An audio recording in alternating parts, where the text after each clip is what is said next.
টি-20 বিশ্বকাপের ট্রফি কোন ধাতু দিয়ে তৈরি এবং এর পিছনের ইতিহাস কী খুব কম মানুষই জানেন। এই আন্তর্জাতিক ট্রফিটির জন্ম হয়েছিল ভারতে।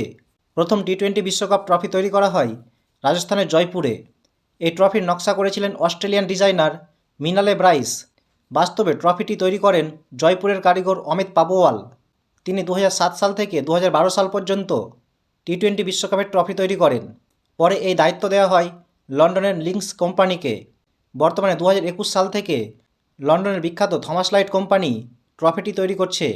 টি-20 বিশ্বকাপ ট্রফিটি দেখতে রূপোর মতো হলেও এটি সম্পূর্ণ খাঁটি রূপোর নয়। ট্রফিটি তৈরিতে রূপো ও রেডিয়াম সহ মোট 5 ধরনের ধাতু ব্যবহার করা হয়।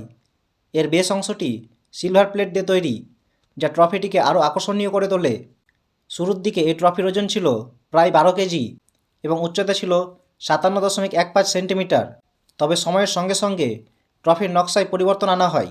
2021 সালে ট্রফিটির ওজন কমিয়ে করা হয় 3.9 কেজি এবং উচ্চতা করা হয় 51 সেন্টিমিটার। এর আনুমানিক দাম প্রায় 15 লক্ষ টাকা। বিজয়ী দলকে ট্রফির একটি রেপ্লিকা দেওয়া হয় আর আসল ট্রফিটি আইসিসির কাছে সংরক্ষিত থাকে।